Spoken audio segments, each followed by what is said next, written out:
Dans la vidéo précédente, on a calculé la dérivée de la fonction x². On a fait une démonstration et à l'issue de la démonstration, on est arrivé à une formule générale qui nous permettait de calculer la pente de la fonction x² en tout point. Dans cette vidéo, on va faire exactement la même chose, mais cette fois-ci pour les fonctions affines. Rappelez-vous, les fonctions affines, ce sont en fait toutes les droites. Une fonction affine, on l'exprime généralement sous cette forme-là. Une fonction affine, f de x, elle prend la forme ax plus b, où a et b sont des paramètres de la fonction. A et b peuvent prendre n'importe quelle valeur. Petite pause pour vous informer que cette vidéo, ce n'est qu'une petite partie d'un cours sur les dérivés bien plus complet. On y parle des notions de base des dérivés, on apprend comment dériver presque n'importe quelle fonction, on voit ce que sont les dérivées secondes et les dérivées partielles, et on fait plein de démonstrations et d'exercices. Si vous voulez accéder au cours complet, qui a un prix vraiment abordable, le lien est dans la description. Merci, on peut reprendre la vidéo.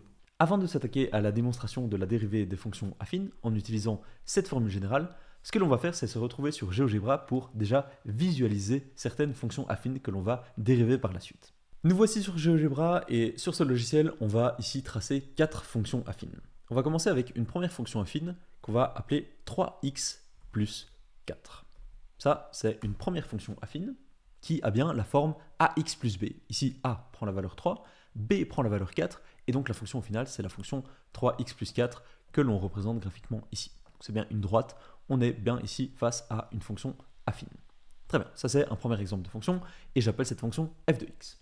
Maintenant, on va créer une deuxième fonction, que je vais cette fois-ci appeler g de x, je lui donne un autre nom, et g de x, on va la définir comme étant égale à moins 2x moins 2. Ici, on a une autre fonction affine, qui est orange cette fois-ci, et on voit que c'est une fonction affine qui est décroissante. Donc ici, les paramètres de la fonction sont différents. A, c'est moins 2, et B, c'est moins 2 également. Donc ici, on a une deuxième fonction affine, et ici encore, on a affaire à une droite. Très bien, on a f de x, on a g de x. Maintenant, on va dessiner h de x. h de x, ici, on va la définir comme étant égale à x. Ça, c'est la fonction identité. C'est un cas particulier de fonction affine où a est égal à 1, on a ici une fois x, et b est égal à 0. Et du coup, b ici n'apparaît même pas dans la formule algébrique de la fonction. Donc ici, on a la fonction identité. La fonction identité, c'est une fonction qui, si je lui donne 1, me renvoie 1, si je lui donne 2, me renvoie 2. C'est la fonction identité. C'est un cas particulier de fonction affine. Très bien, on a maintenant sous les yeux 3 fonctions affines, et on va en rajouter une quatrième, que je vais appeler c de x. Et alors, c de x, c'est une constante. C'est une constante, c de x, c'est égal à 3. Ça, c'est aussi un cas particulier de fonction affine. Alors ici, elle se représente en gris. Je vais changer sa couleur, je vais la mettre en verte. Ici, on a un cas particulier de fonction affine, c'est une constante. C'est une fonction affine qui est horizontale. Ici, a vaut 0, on a 0 fois x, et b vaut 3. Et ici, on a donc une constante. On a ici 4 fonctions affines, et on va dériver ces 4 fonctions affines. Mais d'abord, il nous faut la formule pour dériver ces 4 fonctions affines, et il faut démontrer c'est quoi la dérivée d'une fonction affine.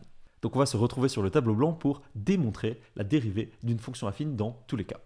Nous revoilà sur le tableau blanc, et ici encore, exactement comme pour la fonction carrée, on va partir de cette formule générale pour démontrer la dérivée de la fonction f. Donc ici, on a la fonction f, et nous, ce qu'on veut calculer, c'est la dérivée de la fonction f, donc la fonction f' de x qui s'exprime comme suit.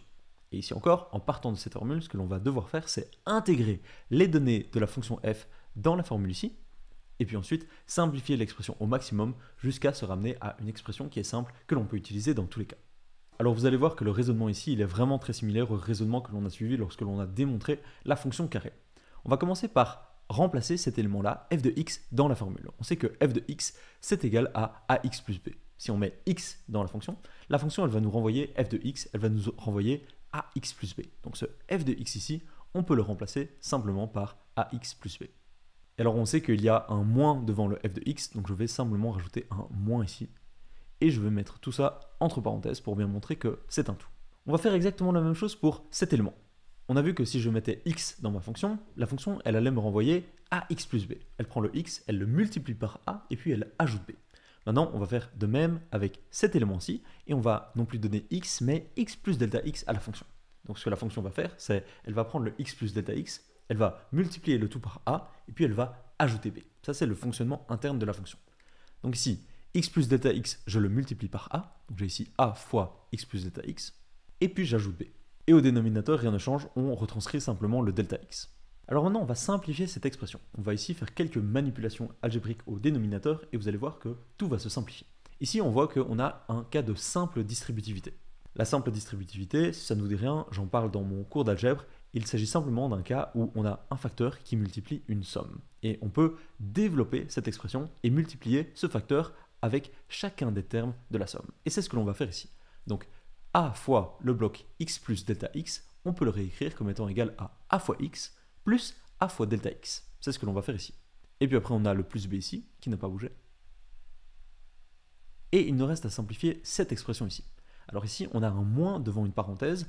Dans mon cours d'algèbre, on a vu que lorsque l'on avait un moins devant une parenthèse, ce qu'il fallait faire, c'était retranscrire cette parenthèse, mais en inversant le signe de chacun des termes qui étaient à l'intérieur de la parenthèse. Donc ici, le AX qui est dans la parenthèse, il est positif, mais il y a un moins devant la parenthèse, donc il faut changer le signe de ce AX et le transformer en un terme qui est négatif.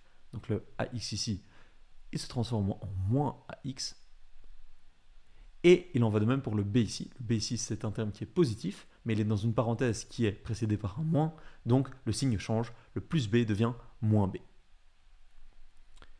On a simplifié le numérateur, maintenant on va simplement retranscrire le dénominateur et voir si on peut aller encore plus loin dans la simplification. Et en vérité, on peut aller vraiment loin dans la simplification dans ce cas-ci. Alors on va commencer par le plus facile, on voit ici qu'on a un plus B et on a un moins B. Plus B moins B, ça fait 0, donc a priori, ces deux termes, ils vont s'annuler, on peut simplement les barrer. Plus B moins B, on n'est même plus obligé de les considérer. On voit qu'on a exactement la même chose avec les AX. Ici, on a AX et moins AX. AX moins AX, ça fait 0. Ici encore, ces deux termes, ils s'annulent, on peut les simplifier. Donc maintenant, il ne nous reste plus que ce terme-là, on a A fois delta X. Et A fois delta X est divisé par delta X. Donc ici, on a delta X qui est divisé par delta X, les deux s'annulent, donc on peut ici encore les simplifier. Et au final, de toute cette expression, il ne nous reste plus que le A. Ici, cette expression, elle nous dit que f' de x, c'est la limite lorsque delta x tend vers 0 de A. Alors ici, on fait un calcul de limite où il y a un delta x qui tend vers 0, mais dans cette expression, il n'y a même plus de delta x qui apparaît. Donc au final, cette limite, elle n'a même plus d'utilité. On calcule la limite d'un terme qui n'apparaît même plus dans l'expression. Donc on peut carrément négliger la limite ici et réécrire que f' de x, c'est simplement égal à A. Ça, c'est la dérivée de la fonction affine. La pente de la fonction affine, donc la pente de f de x, c'est égal à A. C'est égal au paramètre A de la fonction affine. Quel que soit le paramètre A, cette formule, elle fonctionne dans tous les cas. On vient ici de démontrer la dérivée de la fonction affine. Voici donc ici la formule à retenir par cœur. On n'est pas à chaque fois obligé de repasser par la démonstration. À partir de maintenant, on sait que lorsque l'on est confronté à une fonction affine, si on veut connaître la pente de cette fonction affine, il nous suffit de regarder le paramètre A. Et on va illustrer tout ça sur GeoGebra. On se retrouve maintenant sur GeoGebra où on a déjà tracé nos 4 fonctions affines. On a ici en rouge la fonction 3x plus 4, on a en orange la fonction moins 2x moins 2, on a en mauve ici la fonction identité, la fonction x, et enfin on a en vert ici la fonction constante, la fonction 3. Et alors pour chacune de ces fonctions ici, on va regarder à quoi ça ressemble leur dérivée. On va commencer ici par masquer toutes les fonctions sauf la première, f de x, et on va regarder la dérivée de la fonction f de x, donc f' de x, que GeoGebra me calcule automatiquement. Et directement, GeoGebra ici, il me trouve que la dérivée de la fonction f de x, donc f' de x, c'est égal à 3. Donc ici, on obtient comme dérivée une constante. Et c'est bien normal. On a vu dans la première session que la pente d'une droite, c'était d'une pente qui était constante. C'était d'une pente qui ne changeait pas. On remarque aussi ici que cette constante, ce n'est pas n'importe quelle constante. La constante, c'est la constante 3 qui est égale au paramètre A, qui est égale au nombre qui multiplie x dans la formule de la fonction affine. Donc tout tombe juste, c'est exactement ce à quoi on s'attendait après la démonstration de la dérivée de la fonction affine. Très bien, on a vu ici le premier cas, on a dérivé ici la fonction affine 3x plus 4, maintenant on va dériver ici la fonction g. Alors avant de le faire, on peut déjà s'attendre au résultat. La dérivée de la fonction g, ça va nous donner une constante, et on peut déjà prédire ici que la constante en question, ça sera moins 2, ça sera le paramètre qui multiplie x. On va vérifier tout ça avec GeoGebra, on va représenter ici g' de x, et en effet, GeoGebra, il nous représente ici la fonction en bleu moins 2. Donc la fonction ici moins 2, elle décrit la pente de la fonction g de x en tout point, et cette pente, elle est toujours égale à moins 2.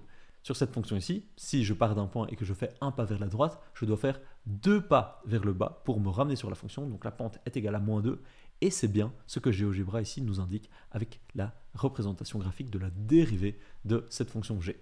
Super, tout fonctionne, tout tombe juste encore une fois. Et maintenant, on va représenter la dérivée de la fonction identité. Ici encore, je vais demander à GeoGebra de représenter cette fonction graphiquement. Et sans surprise, on obtient encore une fois une nouvelle constante. Et ici encore, la constante en question, c'est 1 car elle correspond au paramètre qui multiplie x dans l'expression algébrique de la fonction. Ici, on peut imaginer qu'il y a un petit 1 qui multiplie le x dans cette expression algébrique, et c'est bien le 1 que l'on retrouve ici lorsque l'on regarde la dérivée de cette fonction identité. Il ne nous reste plus qu'à regarder la dérivée de la fonction constante. Alors, la fonction constante, on va l'afficher ici, et on voit que cette fonction constante, c'est une fonction qui est horizontale, c'est une fonction qui est plate, donc c'est une fonction qui a une pente nulle. On va voir si la dérivée de cette fonction, ça nous donne bien une constante qui est égale à 0. Donc, on va calculer ici c' de x, et c' de x, c'est bien égal à 0. Ici, GeoGebra nous l'indique, la pente de cette fonction en tout point, c'est 0, et c'est bien ce que nous indique GeoGebra. Donc ça, c'est vrai pour n'importe quelle constante. Dès que vous avez une droite qui est horizontale, qu'elle soit horizontale au point 3 ou qu'elle soit horizontale au point 1000, la pente de cette fonction sera toujours nulle. On en a fini avec cette vidéo, on vient de démontrer la dérivée de toute fonction affine. Vous savez maintenant la formule à utiliser pour dériver une fonction affine. Il suffit de regarder le paramètre a dans la formule ax plus b. Et vous savez aussi comment interpréter tout ça graphiquement. On se retrouve dans la prochaine vidéo pour, ici encore, dériver une autre fonction usuelle. À très vite.